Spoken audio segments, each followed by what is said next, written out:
হাঁচি কাশি দিলে কি প্রস্রাব লিক হয়ে যাচ্ছে, নাকি ঘন ঘন প্রস্রাবের চাপে আপনার স্বাভাবিক জীবনযাত্রা বিপর্যস্ত হয়েছে? লজ্জা পাবেন না।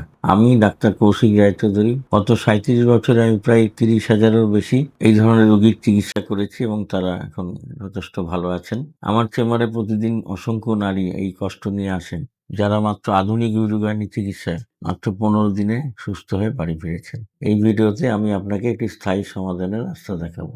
আগামী 5 মিনিট আপনার জীবন বদলে দিতে পারে। ভিডিওটি শেষ পর্যন্ত দেখুন। একটা গল্পর কথা বলি। একজন ভদ্রমহিলা আমার কাছে এলেন। আমি পরবর্তীকালে জেনেছিলাম তিনি পুলিশ কনস্টেবল ডিউটি করেন। তার সমস্যা এমনই, পেচ্ছাবের সমস্যা মেনলি। তিনি ডিউটি করতে করতে বারে বারে তাকে টয়লেটে দৌড়তে হয়, যেটা তার পক্ষে খুবই সমস্যা। কারণ ডিউটি থেকে ওইভাবে নড়া যায় না, কিন্তু শরীর মানে না, পেচ্ছাব পেলে তিনি দাঁড়াতে পারেন না।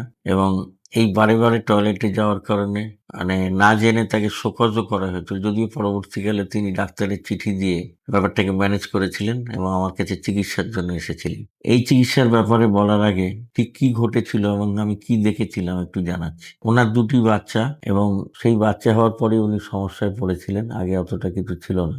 এক্সামিন করে তাকে দেখলাম যে তার পেচ্ছাবের তুলি নেমে গেছে, পায়খানা সরে গেছে, জরায়ু পজিশন চেঞ্জ হয়ে গেছে। এবং ঠিক কিভাবে কি হয়েছিল ডায়াগ্রামের মারফত আমি বোঝাচ্ছি। দেখুন, এটা নাভি, এটা তলপেট, এটা মেয়েদের জরায়ু, এটা পেচ্ছাবের থলি, একটা পর্দা থাকে, এটা পায়খানার রাস্তা, এখানে একটা পর্দা থাকে, এটা কোমরের হাড়, এটা শিরদাঁড়ার হাড়, এখান দিয়ে নার্ভ বেরিয়েছে, এটা কিডনি, এটা ডান দিক বাঁ দিক, এটা ইউরেটার, এখান দিয়ে পেচ্ছাব আসে, এটা ডিম্বাশয় হয় ডান দিক বাঁ দিক। মনে করুন একটা বাচ্চা, তার ডেলিভারি হলো, ডেলিভারির সঙ্গে সঙ্গে পেচ্ছাব থলির সঙ্গে পর্দা ছিঁড়ে যাচ্ছে, সেই পর্দা ছিঁড়ে পেচ্ছাবের থলিটা নেমে আসছে। পায়খানার রাস্তাও নেমে গেছে, সেটা পরে আসবো অন্য কোনো প্রসঙ্গে। এই পেচ্ছাপে তুলে নেমে যাওয়ার ফলে কি হচ্ছে, এখানে সবসময় পেচ্ছাপ জমে থাকছে। পেচ্ছাপ পেলে পেচ্ছাপ ধরে রাখার যে মাসেল, যাকে detrusor muscle of the bladder, সেই মাসেল দুর্বল হয়ে গেছে এবং পেচ্ছাপ ধরে রাখতে পারে না, এবং তাকে বারে বারে পেচ্ছাপ করতে যেতে হয় এবং কখনো তার পেচ্ছাপ পরিষ্কার হয় না এবং কিছুটা পেচ্ছাপ জমে থাকে, সেজন্য আরো বেশি করে যেতে হয়। এই সমস্যার জন্য ইনি এসেছিলেন এবং তার শোকজ হয়েছিল, যদিও পরে সেটা উজ্জ্বল হয়েছিল ডাক্তারি চিঠিতে, আমি চিঠি দিয়েছিলাম। এবং এই সমস্যার সমাধান কি আমি বলি।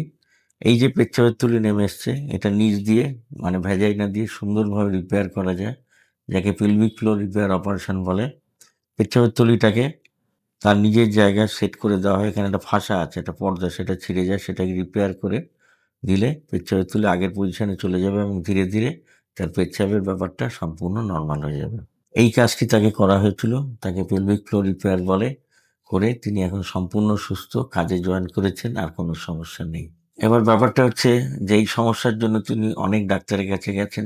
ডাক্তারবাবুরা, আমি জানি না কেন, হয়তো লোকটি বুঝতে পারেননি, ওষুধ দিয়েছেন, খুব একটা কাজ হয়নি।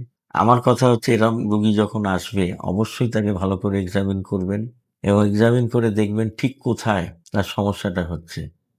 এই যে পেচ্ছাবের থলিটা নেমে যায়, এটা খুব সহজে বোঝা যায়, এর জন্য কষ্ট করতে হবে না। একটা যন্ত্র আছে, কাসকো স্পেকুলাম, সেটা লাগালে জরায়ুর মুখটাও দেখা যায় এবং পেচ্ছাবের থলি নেমে গেছে সেটাও বোঝা যায়। এটা দেখার একটা টেকনিক আছে, যদিও সেটা ডাক্তারি ব্যাপার, অত আলোচনার ওখানে নিষ্প্রয়োজন।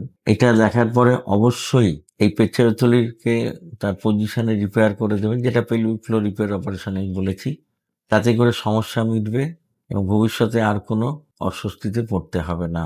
এখন উনি সুস্থভাবে ডিউটিতে জয়েন করেছেন, আর পেচ্ছাব করতে দৌড়তে হয় না, আর কোনো সমস্যাও নেই। তিনি খুশি, তার কর্তৃপক্ষও খুশি, আমিও খুশি। আপনাদের কারো যদি এই সমস্যা থাকে যোগাযোগ করতে পারেন, অবশ্যই আপনাদের সুরাহা করার চেষ্টা করব। যোগাযোগ করতে পারেন সঠিক ইউরোগাইনি চিকিৎসা নিরাময়ের জন্য।